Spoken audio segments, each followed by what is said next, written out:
ಮಳೆ ಮಾತ್ರ ವಿಪರೀತವಾಗಿ ಸುರಿತಾ ಇದೆ. ಕೆಲವು ಕಡೆಗಳಲ್ಲಿ ಮಳೆ ಆಗ್ತಾ ಇದೆ, ಕೆಲವು ಕಡೆಗಳಲ್ಲಿ ಮಳೆನೇ ಆಗ್ತಾ ಇಲ್ಲ.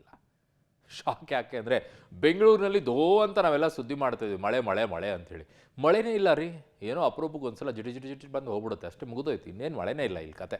ಆಯಿತು, ಅದು ಬಿಡೋಣ. ಈಗ ಸದ್ಯಕ್ಕೆ ಉತ್ತರ ಕನ್ನಡ ಜಿಲ್ಲೆ, ದಕ್ಷಿಣ ಕನ್ನಡ ಜಿಲ್ಲೆ, ಉಡುಪಿ ಭಾಗಗಳಲ್ಲಿ ವಿಪರೀತ ಅಂದರೆ ವಿಪರೀತ ಮಳೆ ಆಗ್ತಾ ಇದೆ. ದಾಖಲೆಯ ಮಳೆ ಆಗ್ತಾ ಇದೆ ಅಲ್ಲಿ. ಇದರ ಪರಿಣಾಮ ಏನಾಗಿದೆ? ಕೆಲವು ಕಡೆಗಳಲ್ಲಿ ಸಮಸ್ಯೆ ಉಂಟಾಗಿದೆ. ಇವತ್ತು ತಹಶೀಲ್ದಾರೇ ಸ್ವತಃ ಹುಟ್ಟಾಕುವಂಥದ್ದನ್ನ ಇದೆಯಲ್ಲ, ಬಹಳ ಚೆನ್ನಾಗಿತ್ತು ದೃಶ್ಯ. ಬಟ್ ಅದು ಕ್ಯಾಮ್ರಾಗೋಸ್ಕರ ಹಾಕಿದ್ರೆ ಇಲ್ಲ ಅವರೇ ನಿಜವಾಗಿಯೂ ಕೂಡ ಹಾಕಿದ್ರೆ ಅನ್ನೋದು ನನಗೊಂದಿಷ್ಟು ಪ್ರಶ್ನೆ. ರಿಪೋರ್ಟ್ ನೋಡ್ಕೊಂಡು ಬನ್ನಿ. ರಾಜ್ಯದ ಕರಾವಳಿ ಭಾಗದಲ್ಲಿ ಮುಂಗಾರು ಆರ್ಭಟ. ಯಲ್ಲಾಪುರದ ಅರೇಬೈಲ್ ಫಾಲ್ಸ್ನಲ್ಲಿ ಸಿಲುಕಿದ ವಿದ್ಯಾರ್ಥಿಗಳು. ಜಲಪಾತದ ಭೋರ್ಗರೆತದ ನಡುವೆ ವಿದ್ಯಾರ್ಥಿಗಳ ರಕ್ಷಣೆ. ರಾಜ್ಯದಲ್ಲಿ ಮುಂಗಾರು ಆರ್ಭಟ ಮುಂದುವರೆದಿದೆ. ಕರಾವಳಿ ಭಾಗದಲ್ಲಿ ಬಿಟ್ಟು ಬಿಡದೆ ಮಳೆ ಆಗ್ತಾ ಇದ್ದು ಹಲವು ಅವಾಂತರಗಳನ್ನ ಸೃಷ್ಟಿ ಮಾಡಿದೆ. ಉತ್ತರ ಕನ್ನಡ ಜಿಲ್ಲೆಯ ಕಾರವಾರ ಭಾಗದಲ್ಲಿ ಅತಿಯಾಗಿ ಮಳೆ ಆಗ್ತಿದೆ. ಪರಿಣಾಮ ಹಲವು ತಗ್ಗು ಪ್ರದೇಶಗಳು ಜಲಾವೃತವಾಗಿ ಜನ ಪರದಾಡುವಂತಾಗಿದೆ. ಇನ್ನು ಯಲ್ಲಾಪುರ ತಾಲೂಕಿನ ಅರೇಬೈಲ್ ಘಟ್ಟ ಭಾಗದ ಕಾಡಿನ ಮಧ್ಯದಲ್ಲಿರುವ ಅರೇಬೈಲ್ ಫಾಲ್ಸ್ನಲ್ಲಿ ಜಲಪಾತ ವೀಕ್ಷಣೆಗೆ ಬಂದು ಮೆಡಿಕಲ್ ವಿದ್ಯಾರ್ಥಿಗಳು ತಗಲಾಕೊಂಡ ಘಟನೆ ನಡೆದಿದೆ. ಫಾಲ್ಸ್ನಲ್ಲಿ ಮೋಜು ಮಸ್ತಿ ಮಾಡ್ತಾ ಇದ್ದ ವೇಳೆ ಏಕಾಏಕಿ ನೀರು ಹರಿದು ಬಂದಿದೆ. ಈ ವೇಳೆ ಹುಬ್ಬಳ್ಳಿಯಿಂದ ಬಂದಿದ್ದ 5 ಮೆಡಿಕಲ್ ವಿದ್ಯಾರ್ಥಿಗಳ ಪೈಕಿ 3 ವಿದ್ಯಾರ್ಥಿಗಳು ನೀರಿನಲ್ಲಿ ಸಿಲುಕೊಂಡಿದ್ದಾರೆ. ತಕ್ಷಣ ನೆರವಿಗೆ ಧಾವಿಸಿದ ಅರಣ್ಯ ಇಲಾಖೆ ಸಿಬ್ಬಂದಿ ಮತ್ತು ಪೊಲೀಸರು ನೀರಿನ ಪ್ರಮಾಣ ಕಡಿಮೆ ಆಗ್ತಾ ಇದ್ದ ಹಾಗೆ 3ರನ್ನ ಸುರಕ್ಷಿತವಾಗಿ ದಡ ಸೇರಿಸಿದ್ದಾರೆ. ಇನ್ನು ಕಳೆದ ಭಾನುವಾರ ಘಟನೆ ಆಗಿದ್ದು ಸದ್ಯ ವೈರಲ್ ಆಗ್ತಿದೆ.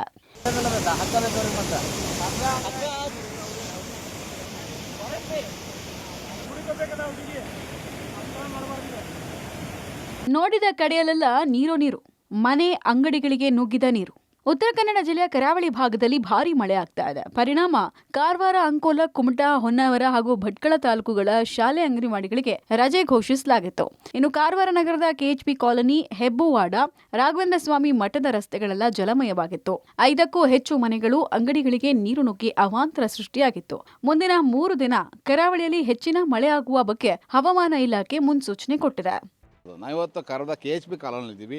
ಇಲ್ಲಿಯ ಪರಿಸ್ಥಿತಿ ಹೇಗಿದೆ ಅನ್ನೋದನ್ನು ತೋರಿಸ್ತೀನಿ. ನೀವು ನೋಡ್ಬೋದು, ಈ ಭಾಗದಲ್ಲಿ ಒಂದೆಡೆ ಎಲ್ಲ ಕಡೆ ನೀರು ತುಂಬಿದ್ದಾವೆ. ಮನೆಗಳಿಗೆ, ಅಂಗಡಿಗಳಿಗೆ ಈಗ ನೀರು ನುಗ್ತಾ ಇರುವಂಥದ್ದು. ಯಾಕೆಂತಂದರೆ ಕಳೆದ 24 ಗಂಟೆಗಳಲ್ಲಿ ಹೆಚ್ಚಿನ ಮಳೆಯಾದ್ರಿಂದಾಗಿ ತಗ್ಗು ಪ್ರದೇಶಕ್ಕೆ ನೀರು ಬಂದಿದೆ. ಈ ಭಾಗದಲ್ಲಿ ಒಳಚರಂಡಿ ವ್ಯವಸ್ಥೆ ಸಮರ್ಪಕವಾಗಿಲ್ಲ.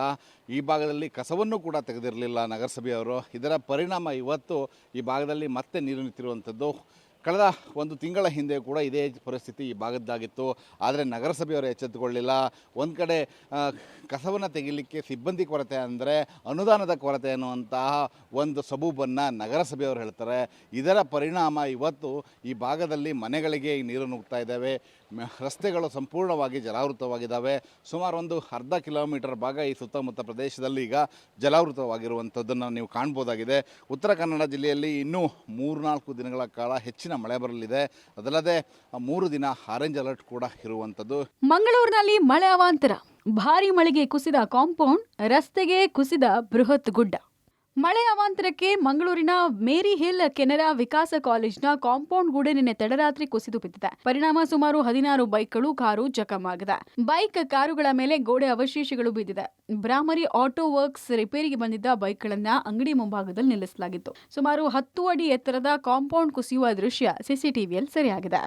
ಮಂಗಳೂರಿನ ಮೇರಿ ಹಿಲ್ನಲ್ಲಿರುವಂಥ ಒಂದು ಕಾಂಪೌಂಡ್ ಗೋಡೆ ಕುಸಿದಿರುವಂಥದ್ದನ್ನು ಗಮನಿಸಬಹುದು. ಇಲ್ಲಿನ ಕೆನರಾ ವಿಕಾಸ ಕಾಲೇಜಿಗೆ ಸೇರಿದಂಥ ಈ ಕಾಂಪೌಂಡ್, ಇದು ಈ ಭಾಗದಲ್ಲಿ ಸುಮಾರು 10 ಅಡಿಯ ಒಂದು ಕಾಂಪೌಂಡ್ ಇತ್ತು. ಇದು ನಿನ್ನೆ ರಾತ್ರಿ ಏಕಾಏಕಿಯಾಗಿ ಕುಸಿದು ಬಿದ್ದಿದೆ. ಆ ಸಂದರ್ಭದಲ್ಲಿ ಅದರ ಪಕ್ಕದಲ್ಲಿ ನಿಲ್ಲಿಸಿದ್ದಂಥ ಸುಮಾರು 16 ಬೈಕ್ಗಳು ಈ ಒಂದು ಕಾಂಪೌಂಡ್ನ ಕುಸಿತಕ್ಕೆ ಒಳಗಾಗಿ ಅಡಿಯಲ್ಲಿ ಬಿದ್ದಿರುವಂಥದ್ದನ್ನು ನಾವು ಗಮನಿಸಬಹುದು. ಇದು ಇಲ್ಲಿನ ಪಕ್ಕದಲ್ಲಿದ್ದಂಥ ಒಂದು ಬ್ರಾಹ್ಮರಿ ಆಟೋ ವರ್ಕ್ಸ್ ಅನ್ನುವಂಥ ಒಂದು ವರ್ಕ್ಶಾಪ್ ಇದೆ. ಬೈಕ್ಗಳ ರಿಪೇರಿ ಮಾಡುವಂಥ ಒಂದು ವರ್ಕ್ಶಾಪ್ ಏನಿದೆ, ಇಲ್ಲಿಗೆ ಬಂದಿರುವಂಥ ರಿಪೇರಿಗೆ ಬಂದಿರುವಂಥ ಎಲ್ಲ ಬೈಕ್ಗಳನ್ನು ಈ ಭಾಗದಲ್ಲಿ, ರಸ್ತೆಯ ಇನ್ನೊಂದು ಭಾಗದಲ್ಲಿ ಪಾರ್ಕ್ ಮಾಡಲಾಗಿತ್ತು. ಅದರ ರಿಪೇರಿ ಕೆಲಸಗಳು ನಡೀತಾ ಇತ್ತು. ಹಾಗಾಗಿ ಇಲ್ಲಿ ನಿಲ್ಲಿಸಿದ್ದಂಥ ಸಂದರ್ಭದಲ್ಲಿ ಏಕಾಏಕಿಯಾಗಿ ಸುಮಾರು ನಿನ್ನೆ ರಾತ್ರಿ 11 ಗಂಟೆ ಸುಮಾರಿಗೆ ಇದು ಕಾಂಪೌಂಡ್ ಕುಸಿದು ಬಿದ್ದಿದೆ. ಬಿದ್ದಂಥ ಸಂದರ್ಭದಲ್ಲಿ ಕಾಂಪೌಂಡ್ನ ಕಲ್ಲು ನೇರವಾಗಿ ಈ ಒಂದು ವಾಹನಗಳನ್ನು ಏನು ನಿಲ್ಲಿಸಲಾಗಿತ್ತು ಇದರ ಮೇಲೆ ಬಿದ್ದಿದೆ. 16 ಬೈಕ್ಗಳು ಸಂಪೂರ್ಣವಾಗಿ ಹಾನಿಯಾಗಿದೆ. ಇನ್ನು ಮಂಗಳೂರಿನ ಕದ್ರಿ ಹಿಲ್ಸ್ನ ಸರ್ಕಿಟ್ ಹೌಸ್ ಬಳಿ ರಸ್ತೆಗೆ ಬೃಹತ್ ಗುಡ್ಡ ಕುಸಿದಿದೆ. ಭಾರಿ ಪ್ರಮಾಣದ ಕಲ್ಲು, ಮಣ್ಣು ರಸ್ತೆಗೆ ಬಿದ್ದಿದೆ. ರಸ್ತೆಯ ಮೇಲ್ಭಾಗದಲ್ಲಿ ಸರ್ಕ್ಯೂಟ್ ಹೌಸ್ನ ಹೊಸ ಕಟ್ಟಡ ಇದ್ದು ಆತಂಕ ಎದುರಾಗಿದೆ. ರಾತ್ರಿ ವೇಳೆ ಗುಡ್ಡ ಕುಸಿದಿದ್ದು ವಾಹನ ಸಂಚಾರ ಕಡಿಮೆ ಇದ್ದಿದ್ದರಿಂದ ಅನಾಹುತ ತಪ್ಪಿದೆ. ಇನ್ನು ಉಳ್ಳಾಲದ ಬೈಲ್ನ ಕುಂಪಲ ನಿಸರ್ಗ ಲೇಔಟ್ನ ಕೆಲ ಮನೆಗಳಿಗೆ ಮಳೆ ನೀರು ನುಗ್ಗಿದೆ. ಜೊತೆಗೆ ನಗರದ ಹೊರವಲಯದ ಅದ್ಯಪ್ಪಾಡಿ ಕೈಕಂಪ ಸಂಪರ್ಕಿಸುವಂತಹ ರಸ್ತೆ ಮೇಲೆ ಗುಡ್ಡದ ಮಣ್ಣು ಕುಸಿದಿದೆ. ಸರ್ಕಿಟ್ ಹೌಸ್ ರಸ್ತೆ ಹಾಗೂ ವಿಮಾನ ನಿಲ್ದಾಣ ಸಂಪರ್ಕಿಸುವ ರಸ್ತೆ ಮೇಲೆ ಮಣ್ಣು ಬಿದ್ದು ಕೆಲ ಕಾಲ ಸಂಚಾರ ಅಸ್ತವ್ಯಸ್ತವಾಗಿತ್ತು. ಉಡುಪಿ ಜಿಲ್ಲೆಯಲ್ಲಿ ಧಾರಾಕಾರ ಮಳೆ. ಸ್ವರ್ಣ, ಪಾಪನಾಶಿನಿ, ಶಾಂಭವಿ ನದಿ ಭರ್ತಿ. ನದಿ ಪಾತ್ರದಲ್ಲಿ ನೆರೆ ಭೀತಿ, ಜನರ ಸ್ಥಳಾಂತರ. ಉಡುಪಿ ಜಿಲ್ಲೆಯ ಕಾಪು, ಕಾರ್ಕಳ ತಾಲೂಕಿನಲ್ಲಿ ಧಾರಾಕಾರ ಮಳೆ ಆಗ್ತಾ ಇದೆ. ಸ್ವರ್ಣ, ಪಾಪನಾಶಿನಿ, ಶಾಂಭವಿ ನದಿಗಳು ತುಂಬಿ ಹರಿತಾ ಇದೆ. ನದಿ ಪಾತ್ರದಲ್ಲಿ ನೆರೆಯ ವಾತಾವರಣ ನಿರ್ಮಾಣ ಆಗಿದೆ. ಪಡುಬಿದ್ರಿಯ ಕಾಮಿನಿ ಹೊಳೆ ತುಂಬಿ ಹರಿತಾ ಇದ್ದು ಗದ್ದೆ, ಜನವಸತಿ ಪ್ರದೇಶಗಳಿಗೆ ನೀರು ಆವರಿಸಿಕೊಂಡಿದೆ. ಪಾದೆಬೆಟ್ಟು ಪರಿಸರದಿಂದ ಮಗು ಸೇರಿದಂತೆ ಸುಮಾರು 20 ಜನರನ್ನ ಎತ್ತರದ ಪ್ರದೇಶಕ್ಕೆ ಶಿಫ್ಟ್ ಮಾಡಲಾಗಿದೆ. ಕಾಪು ತಹಶೀಲ್ದಾರ್ ಆರ್ ಪ್ರತಿಭಾ ನೇತೃತ್ವದಲ್ಲಿ ಕಾರ್ಯಾಚರಣೆ ನಡೆಸಲಾಗಿದೆ. ಪಾದೆಬೆಟ್ಟು ಅನ್ನುವ ಪ್ರದೇಶದಲ್ಲಿದ್ದೇವೆ. ಇದು ಪಡುಬಿದ್ರೆ ಸಮೀಪದ ಕಾಪು ತಾಲೂಕಿನ ಪಾದೆಬೆಟ್ಟು. ಪ್ರತಿ ವರ್ಷ ಇಲ್ಲಿ ವಿಪರೀತವಾದ ಮಳೆ ಬಿದ್ದಂಥ ಸಂದರ್ಭದಲ್ಲಿ ಈ ಥರದ ನೆರೆಯ ವಾತಾವರಣ ನಿರ್ಮಾಣ ಆಗ್ತಾ ಇದೆ. ನಾವು ನೋಡ್ಬೋದು ದೃಶ್ಯಗಳಲ್ಲಿ. ಸ್ವತಃ ತಹಶೀಲ್ದಾರ್ ಅವರೇ ಸ್ಥಳಕ್ಕೆ ಬಂದು ಜನರನ್ನು ರಕ್ಷಣೆ ಮಾಡ್ತಾ ಇದ್ದಾರೆ. ಇಲ್ಲಿನ ಪಾದೆಬೆಟ್ಟು ಸಮೀಪದಲ್ಲಿ ಒಂದು ಗದ್ದೆಯ ಆ ಬದಿಯಲ್ಲಿ 3-4 ಮನೆಗಳು ಇದೆ ಅನ್ನುವಂಥದ್ದು. ಹಾಗಾಗಿ ಅಲ್ಲಿಂದ ಜನಗಳನ್ನು ಶಿಫ್ಟ್ ಮಾಡುವ ಕೆಲಸವನ್ನು ಮಾಡ್ತಾ ಇದ್ದಾರೆ. ಪ್ರತಿ ವರ್ಷ ಅಂದರೆ ಈ ಮಳೆಗಾಲದಲ್ಲೇ ಮಳೆ ಬಂದು ಇಲ್ಲಿನ ಹೊಳೆ ತುಂಬಿಕೊಂಡಂತಹ ಸಂದರ್ಭದಲ್ಲಿ ಆ ಮನೆಗಳಿಗೆ ನೀರು ಬರ್ತದೆ ಅನ್ನುವಂಥದ್ದು. ಹಾಗಾಗಿ ಸ್ವತಃ ಈ ಬಾರಿ ತಹಶೀಲ್ದಾರೇ, ಕಳೆದ ಬಾರಿ ಕೂಡ ತಹಶೀಲ್ದಾರ್ ಬಂದು ಇಲ್ಲಿ ಜನರನ್ನು ರೆಸ್ಕ್ಯೂ ಮಾಡುವಂಥ ಕೆಲಸವನ್ನು ಮಾಡಿದ್ದಾರೆ. ಈ ಬಾರಿ ಕೂಡ ಜನರನ್ನು ಅಲ್ಲಿಂದ ಶಿಫ್ಟ್ ಮಾಡುವಂಥ ಕೆಲಸವನ್ನು ಮಾಡ್ತಾ ಇದ್ದಾರೆ. ಹಾಗಾಗಿ ಆ ಮನೆಯವರನ್ನ ಮನವೊಲಿಸಿಕೊಂಡು ಮಾತಾಡಿಸ್ಕೊಂಡು ಬರ್ತಾ ಇದ್ದಾರೆ. ಯಾಕಂದರೆ ನೀರಿನ ಮಟ್ಟ ಇನ್ನಷ್ಟು ಹೆಚ್ಚಾದರೆ ಭಾಳ ಕಷ್ಟ ಆಗ್ತದೆ ಅನ್ನುವಂಥದ್ದು. ಹಾಗಾಗಿ ಅವರನ್ನು ಎತ್ತರ ಪ್ರದೇಶಕ್ಕೆ ಶಿಫ್ಟ್ ಮಾಡುವಂಥ ಕೆಲಸವನ್ನು ಮಾಡಿದ್ದಾರೆ. ಇನ್ನು ಕಾಪು ತಾಲೂಕಿನಲ್ಲಿ ಜಲದಿಗ್ಬಂಧನವಾದ ಸ್ಥಳಕ್ಕೆ ಖುದ್ದು ಭೇಟಿ ಕೊಟ್ಟ ತಹಶೀಲ್ದಾರ್ ಆರ್ ಪ್ರತಿಭಾ ಸ್ವತಃ ತಾವೇ ದೋಣಿಗೆ ಹುಟ್ಟು ಹಾಕಿ ಜನರನ್ನ ಎತ್ತರದ ಪ್ರದೇಶಕ್ಕೆ ಶಿಫ್ಟ್ ಮಾಡಿದ್ದಾರೆ. ಹೊಳೆಯಲ್ಲಿ ಹೂಳು ತುಂಬಿಕೊಂಡಿದ್ದು ಮತ್ತು ತಗ್ಗಿನ ಗದ್ದೆಯಲ್ಲೇ ರಸ್ತೆ ನಿರ್ಮಾಣ ಮಾಡಿದ್ದು ಸಮಸ್ಯೆಯಾಗಿದೆ. ಸರ್ಕಾರಕ್ಕೆ ಪತ್ರ ಬರೆದಿದ್ದು ಶೀಘ್ರ ಹೂಳೆತ್ತಿಸಿ ರಸ್ತೆಯನ್ನ ಎತ್ತರ ಮಾಡ್ತೀವಿ ಅಂತ ತಹಶೀಲ್ದಾರ್ ಪ್ರತಿಭಾ ಭರವಸೆ ಕೊಟ್ಟಿದ್ದಾರೆ. ಅಲ್ಲಿ ಪರಿಸ್ಥಿತಿ ತುಂಬಾ ಚಿಂತಾಜನಕವಾಗಿದೆ. ನಾನಲ್ಲಿ ಮನೆಗಳಿಗೆ ಹೋದಾಗ ಮನೆ ಒಳಗಡೆ ಎಲ್ಲ ತುಂಬಾ ನೀರು ಬಂದಿದೆ. ಒಳಗಡೆಯ ಎಲ್ಲ ವಸ್ತುಗಳು ಜಲಾವೃತ ಆಗಿದೆ. ಪ್ರತಿ ವರ್ಷ ಕೂಡ ನಮಗೆ ಇದೇ ಪರಿಸ್ಥಿತಿ ಇದೆ. ಇದಕ್ಕೆ ನಾವು ಶಾಶ್ವತ ಪರಿಹಾರ ಅಂತ ಕಂಡುಕೊಳ್ಳೋದು ಕಷ್ಟ ಇದೆ. ಯಾಕಂತ ಹೇಳಿದ್ರೆ ನಮ್ದು ಕರಾವಳಿ ಭಾಗ ಇರೋದ್ರಿಂದ ಪ್ರತಿ ವರ್ಷ ನೆರೆಯ ಒಂದು ಪರಿಸ್ಥಿತಿ ನಮಗೆ ಒಂದು ಮೊದಲೇ ನಾವು ಸಿದ್ಧತೆ ಮಾಡ್ಕೊಂಡಿರ್ತೇವೆ. ಆದರೆ ಸಾರ್ವಜನಿಕರು ಹೇಳೋದಂತ ಹೇಳಿದ್ರೆ ಒಂದು ರಸ್ತೆಯನ್ನು ಎತ್ತರಿಸಿದ ಪಕ್ಷದಲ್ಲಿ ನಮಗೆ ಈ ಒಂದು ಸಮಸ್ಯೆಗೆ ಸ್ವಲ್ಪನಾದ್ರೂ ಪರಿಹಾರ ಸಿಗಬಹುದು ಅಂತ ಹೇಳ್ತಾರೆ. ಖಂಡಿತ ಮುಂದಿನ ದಿನಗಳಲ್ಲಿ ಅದಕ್ಕೆ ನಾವು ಕ್ರಮ ವಹಿಸ್ತೇವೆ ಸರ್.